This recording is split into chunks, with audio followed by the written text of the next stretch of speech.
Devil Hunter fans, welcome to Chainsaw Man chapter 111, and this chapter drops some big bombshells. Picking up where we left off with Yuko arriving at Asa's apartment, and she says she dropped by just to say goodbye. More importantly, she tells Asa she has a distant relative who's a devil hunter that may help her turn back into a human again. Now, either Yuko is delusional, or she does in fact have a distant relative who's a devil hunter who can turn her back into a human. If that's the case, tell me what voodoo magic devil contract this distant relative has that has the ability to turn people who are devils or fiends back into humans. Is this a witch doctor? Is this a doctor devil? Regardless, Asa, being as sincere as ever, apologizes to Yuko about forming a contract with the Justice Devil to protect her. Which, if there's anything I learned in life, we all have the decision to make our own choices. So Asa's being incredibly wholesome here. But nah, Yuko made that choice, so don't pin any responsibility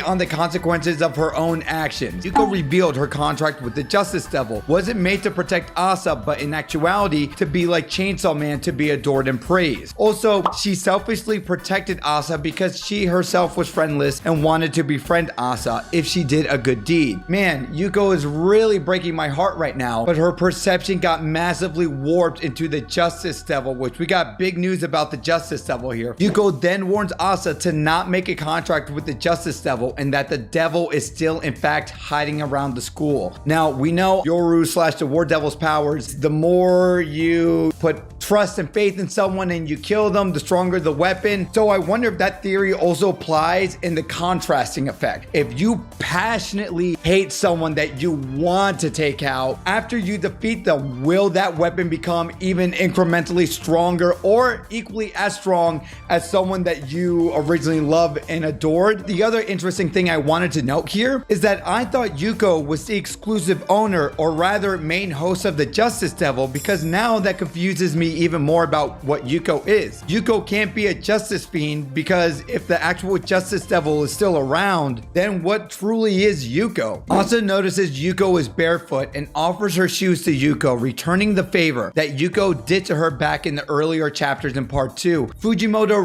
really loves to pay the little minute details to a T, and I absolutely love things like that in a narrative. But then you get one of those cliche things where this isn't anime exclusive, this is like basically any genre before someone dies. They got one more job before they retire. In this case, hey, Asa's gonna give Yuko her shoes, and she promises one day she will give them back to her, because that's the power of friendship for you. And nope, that doesn't happen here, because as Yuko is jumping off building to building like Spider-Man, she falls asleep on a rooftop, and well, she died. By who? Chainsaw Man 2.0, and I need to know who this is. And we absolutely know it's not DENJI, because we see 4 exclusive panels of people falling asleep. One of them is the girl who the Famine Devil is controlling, or is in fact the Famine Devil, similar to how Asa and Yuko share the same body. But my theory is heavily leaning on that as of now with chapter 111, and if she wasn't important, why would Fujimoto show her off first, right? The second image is of Asa looking concerned. The third is with DENJI with Nayata, and I see a lot of people in the comments celebrating that Nayata is here and that Fujimoto almost forgot her, and I'm like, guys, when did Fujimoto ever forget her? In the panel underneath DENJI Nayata is Yuko. Yuko is surrounded by a bunch of birds, and they look more like pigeons than crows themselves, and I only bring up that specific detail because Makima controlled crows, but to be fair, she controlled all the life forms that she thought was beneath her anyway. You know, whether it's rats, bugs, etc. But then we hear the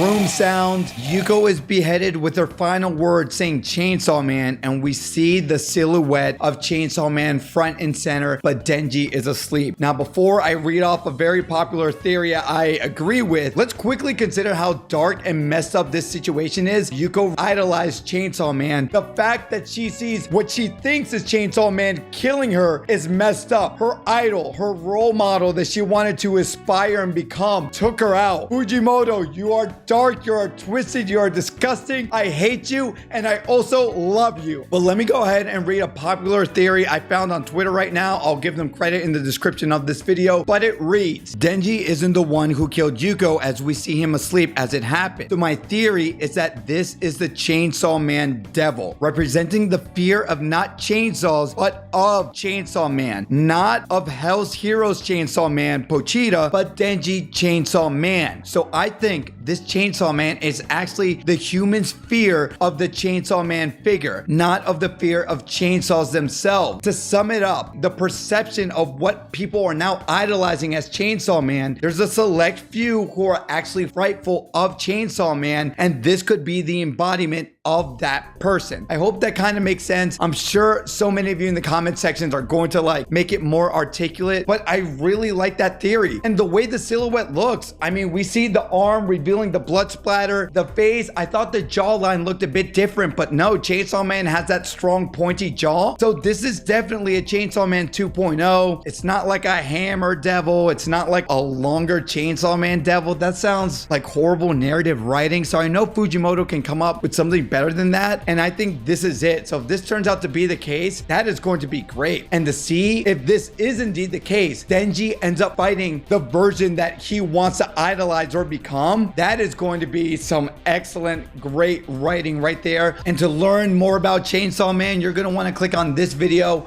right here.